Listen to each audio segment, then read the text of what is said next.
Hey, y'all. How y'all doing? How y'all doing? How are y'all doing? How y'all doing? How are y'all doing?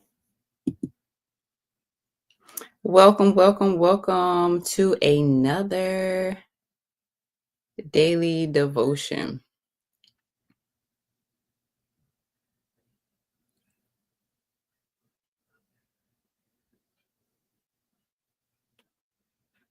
Y'all.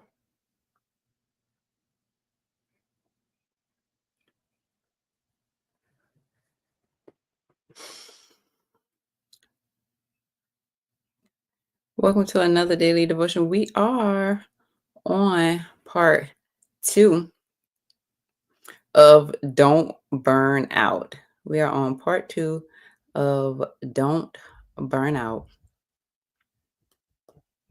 And it's coming from Philippians 3rd chapter, 8th verse. Everything else is worthless. What daddy say? Everything else is worthless compared with the infinite value of knowing Christ.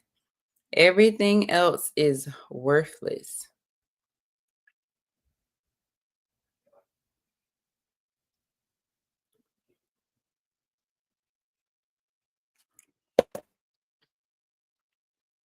Hold up. My bad. It's coming from John 15 and 11. I was like, hold up, that don't sound right. I mean, that sounds like something I had read before. Okay. Um,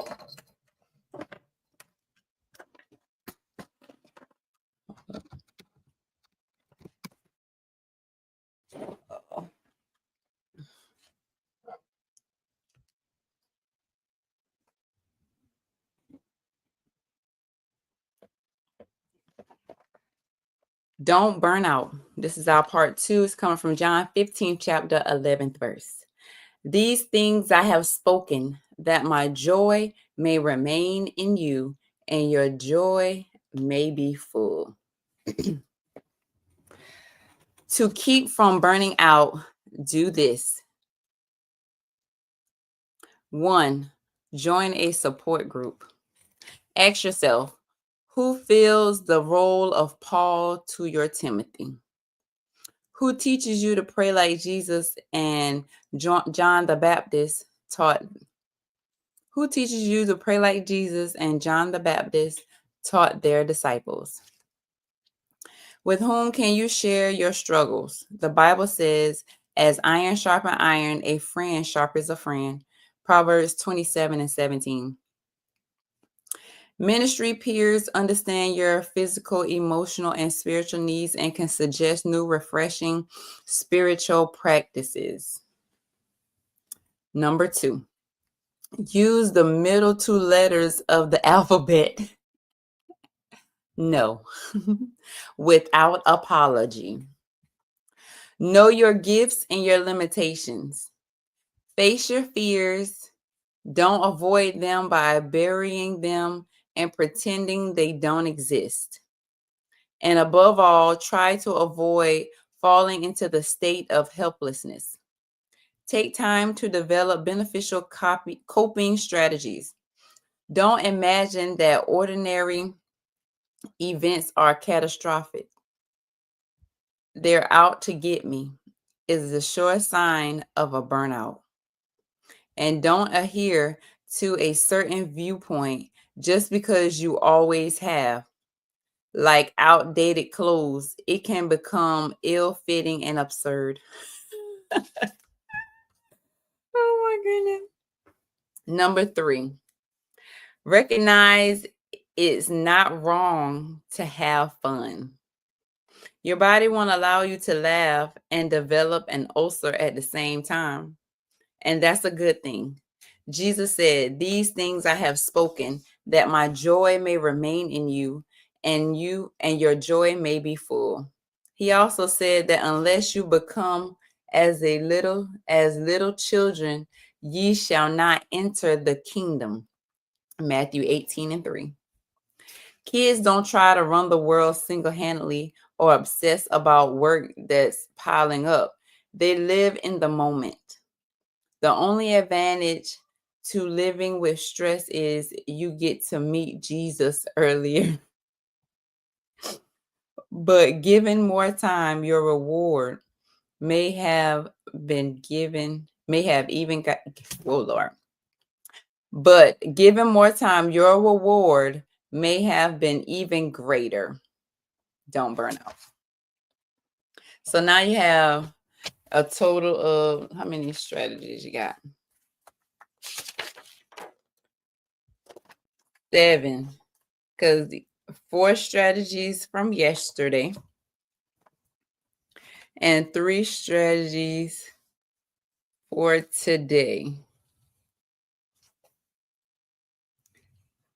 Yesterday's strategies was cultivating new disciplines. Sometimes you got to shut the door, turn your phone off, let the phone go to voicemail, and just relax. Because we like to answer the phone as soon as we hear a notification. We want to see what somebody is saying. Number 2, take time off regularly. I know sometimes we can sit here and we can work and work and work, and we feel like if we don't work, then we're going to miss out on something. But this is telling us take time off regularly. So if you're not taking time off and you feel like all you do is work, work, work, work, this is your sign that it's time for you to start taking regular day offs. Number 3, exercise and get enough sleep. I know I recently started exercising because I know for me, exercising, it actually helped with me going through the grief process. I guess it was an outlet. It was me with my alone time, and I was able to it helped get me to where I am right now. And I literally just started working out again a week ago. I'm into my 2nd week of starting to work out again. I work out 5 days a week. And then number 4, it says learn to relax. And I know for me that's it's a little hard. It says the relaxation response is the reverse of fight or flight response. Either you fight or you flight. So today, don't burn out. Join a support group. I can't say that I'm a part of a support group per se. I guess you could call it a support group, but not really a support group. It's a marriage group. Because on this journey, I'm not saying that my friends aren't Christians, but the more I develop my relationship with Christ, the more I felt like me and my husband needed to be around other married couples that love the Lord. So I prayed and I was like, Lord, can you send me some married Christian friends? I don't know how long after I prayed that prayer that God responded, but he responded. And it came so out of the blue. And it's like I knew the person.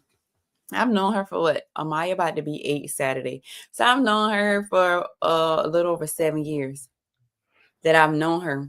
And I didn't know she had just started a marriage group. And a Christian marriage group. So she asked me if I wanted to join. I was like, girl, you don't understand. Like, I just prayed and asked God about this, and he literally sent her. And I must say, I don't have moments that often, but when I do, I can count on those ladies to give me a word to go back and study and look up for whatever it is that I'm going through. We do have date nights where the husband, they get to hang out, and we as wives get to hang out. And then we have a wives group chat. And then we recently even went just the wives, we had a day out. if you can probably check my reels or my shorts, and you will see a day out that we had as wives, and then we had some couple nights. So I love the fact that I prayed and God answered my prayer and gave me I guess you could say, a support group that I needed, of a group of women, of some amazing women. And we all are in different walks with Christ, but we all help each other. Number 2, use the middle 2 letters of the alphabet. No, without apology. Ooh, telling people no. Excuse me. I think I just started telling people no. Yeah, I don't think and sometimes I don't think I'm telling people no. I know my husband, sometimes I think he be looking at me like, you need to tell them no. I really think sometimes he be wanting me to tell people no, and I don't tell people no. And then after a while, I'll be like, dog, why didn't I tell them no? I don't know if y'all ever felt like you did something for somebody and then you're like, dog, I wish I had tell them no. I guess because I don't know, I got a lot of, because I'm home. Because I mean, I work from home and I got a 4-year-old. I not necessarily homeschool him, but homeschool him.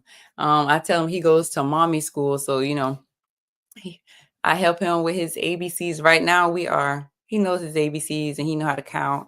I'm gonna teach him how to count in Spanish. He knows his colors. He knows how to sound out all his alphabets. So anytime he see a word, he's gonna sound out the first letter of the word, and he gonna call it out, right? He know how to spell his name. And so we are working on him writing out his name. So we've been doing the A's today.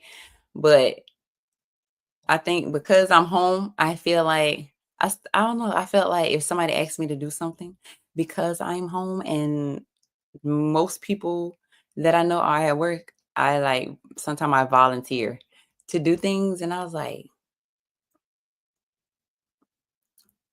why am I volunteering? I could be I was I should be doing some things. I should be doing some things because I do have a calendar. I have my calendar. My day is booked, honestly, from 5 a.m.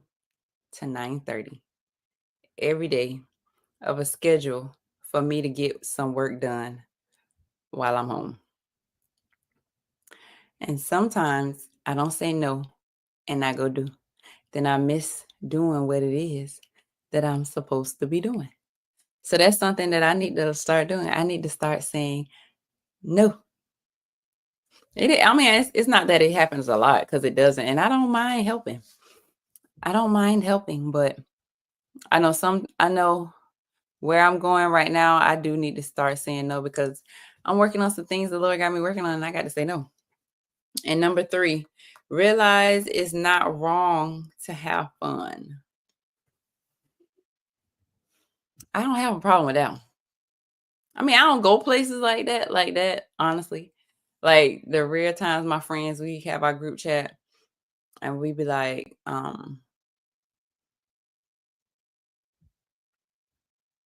let's do something. The majority of the time I do go. I think my biggest thing for me not to get burnout, I need to do stuff for myself. Oh, my locked in it.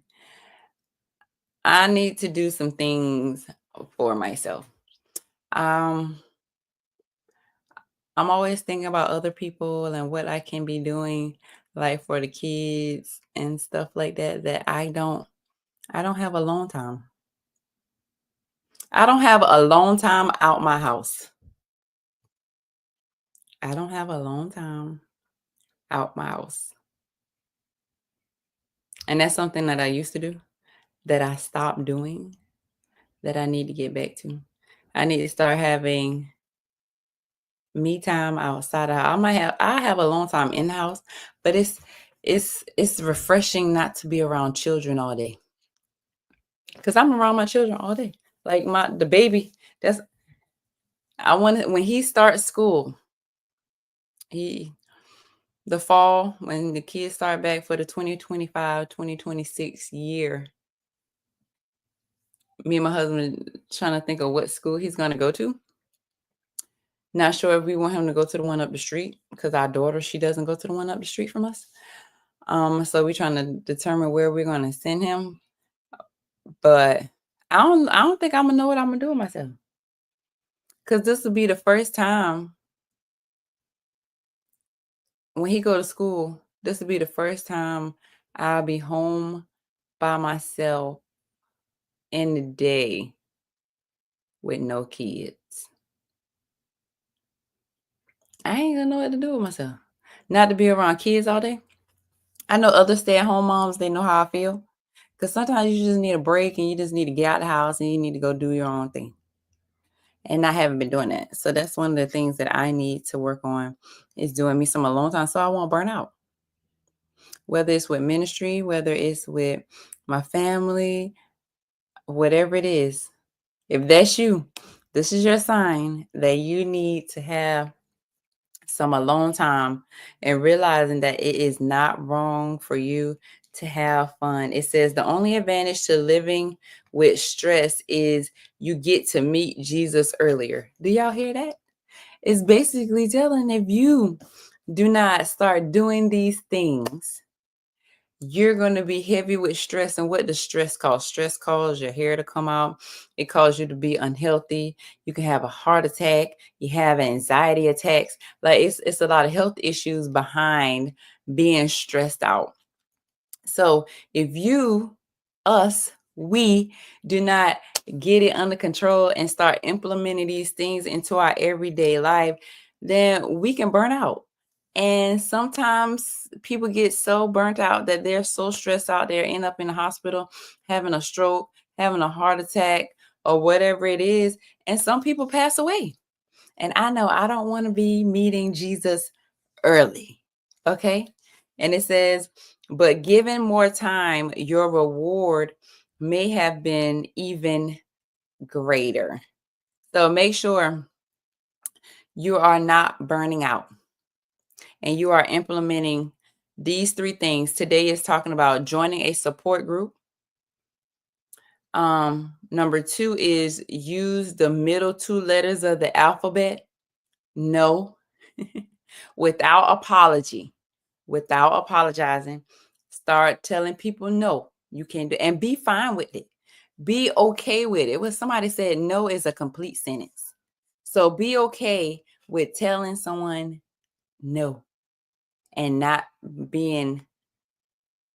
feeling bad because you told somebody no. For your mental, for you not to be burnt out, you have to learn to start telling people no. And number 3, realize it is not wrong for you to have fun. It's not wrong for you to have fun. It's not wrong for you to have that alone time that you need outside of the home, outside of your kids, outside of your spouse. It is okay to have fun and have your alone time so that you won't burnt out. Because it says the only advantage of living with stress is that you will meet Jesus earlier. And I'm not trying to meet Jesus early, okay? But given more time, your reward may have been even greater. Thank y'all for joining me for today's daily devotion. It's called Don't Burn Out. And this is part 2. If you want to go back to part 1, because those were some good tips on yesterday on how not to burn out. Today is coming from John 15:11. It says, these things that I have spoken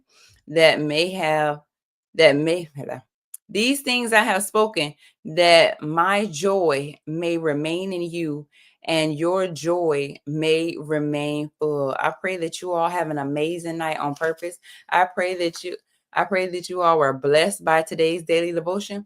I will be back here tomorrow at 6:30 p.m. Eastern Standard Time. I will see y'all later. Bye-bye.